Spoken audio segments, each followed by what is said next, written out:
Assalamualaikum to all my active energetic students. I hope you all will be absolutely fit and fine like always. So welcome in RS Online Language Center. In today's lecture, we are going to learn about and other types of verb, that is regular verb and irregular verb.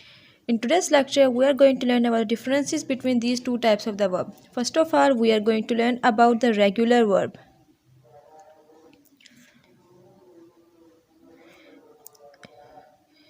Before learning about the regular verb, we have to learn about the forms of the verb. As we all know that there are three forms of the verb: first, second and third form. The fourth one is exceptional case, that is another thing. हमारे पास जो verb की forms हैं वो तीन होती हैं: first form, second form and third form. Regular verb and irregular verb इससे बहुत ज़्यादा लिंक्ड हैं. ठीक है, मतलब हमारे पास प्रेजेंट फॉर्म होती है, पास्ट फॉर्म होती है और पास्ट पार्टिसिपल फॉर्म होती है. ठीक, सो हमारे पास रेगुलर वर्ब इस तरह के वर्ब्स होते हैं. The verbs in simple definition में इसकी लिख रही हूँ जो आपको आराम से समझ में आ जाए. That do not change it's spelling with its form. मतलब अगर हमारे पास ये पास्ट पार्टिसिपल में जाते हैं, यानी प्रेजेंट फॉर्म से पास्ट फॉर्म के अंदर जाते हैं, तो ये अपनी स्पेलिंग चेंज नहीं करते. ठीक है, और आप कह सकते हैं कि इनके जो पास्ट फॉर्म है ये ईडी लगाकर बनाते हैं. इस तरह के वर्ब्स जो हैं हमारे पास रेगुलर वर्ब कहलाते हैं. गॉट इट बेटा? तो हमारे पास रेगुलर वर्ब क्या है? वो वर्ब जो अगर प्रेजेंट फॉर्म में, फॉर एग्जांपल इसका एक वर्ड है, तो अगर उसकी पास्ट फॉर्म बनानी है तो हमें इसको पूरा वर्ड को चेंज नहीं करना पड़ता, जैसे उसकी ईडी फॉर्म लगती है. ठीक है, वो हमारे पास कौन से आती हैं? फॉर एग्जाम्पल मेरे पास एक कुक वर्ड, ये प्रेजेंट फॉर्म में, इसकी अगर मैं इसको पास्ट फॉर्म में लेकर जाऊँगी तो ये हो जाएगा कुक्ड. ठीक है, अगर इसकी थर्ड फॉर्म यानी पास्ट पार्टिसिपल की बात करेंगे तो वो भी क्या हो जाएगी? कुक्ड हो जाएगी. इसी तरीके से हमारे पास फॉर्म है. ठीक है, फॉर्म का अगर हम सेकंड फॉर्म में जाएंगे तो फॉर्म्ड हो जाएगा और थर्ड फॉर्म में वो क्या हो जाएगा? फॉर्म्ड हो जाएगा. As well as we have the verb here like organise. अगर हम ऑर्गेनाइज के पास्ट फॉर्म में जाएंगे तो ये ऑर्गेनाइज्ड हो जाएगा, और अगर हम इसकी पास्ट पार्टिसिपल में जाएंगे तो वो भी क्या हो जाएगा? ऑर्गेनाइज्ड हो जाएगा. तो इस तरह के जितने भी वर्ब्स हैं जो अपनी स्पेलिंग चेंज नहीं करते, बस जस्ट ईडी लगाकर अपने पास्ट फॉर्म बना लेते हैं, उसे हम लोग रेगुलर वर्ब कहते हैं. ठीक है, चलो भाई, रेगुलर वर्ब तो हमारा हो गया क्लियर. अब हम जाते हैं इरेगुलर की तरफ.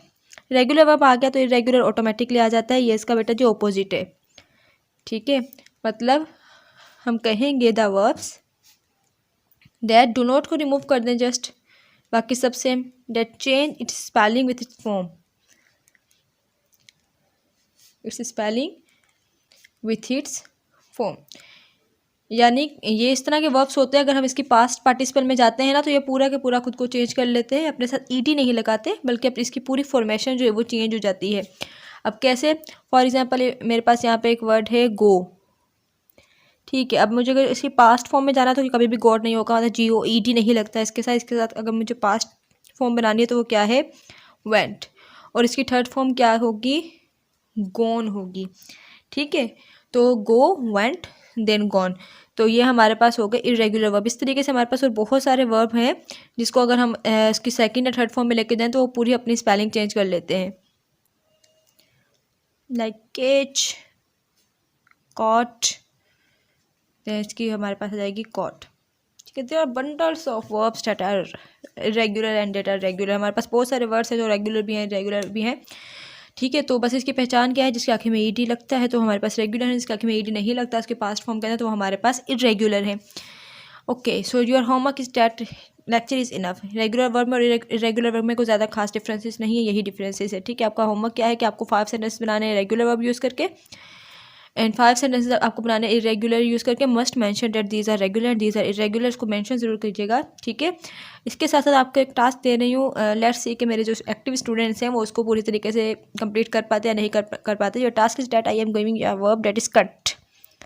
ठीक है, कट के हमारे पास as we mention in our lecture of tenses के लेक्चर में भी हमने मेंशन किया था कि इसकी सेकंड फॉर्म भी कट्टी होती है एंड थर्ड फॉर्म भी कट्टी होती है, इसकी कोई पास्ट फॉर्म नहीं होती. तो ये हमारे पास रेगुलर वर्ब आएगा, इरेगुलर वर्ब आएगा. इसके अलावा भी इसकी कोई तीसरी फॉर्म हो सकती है. So this is a task for you. अपना होमवर्क अपने टाइम पर सबमिट करवाइएगा. Instead of that, if you feel any query, any problem, any question, you may ask any time, anywhere. I am available for you. अपना बहुत सारा ख्याल रखिएगा. अल्लाह हाफिज़.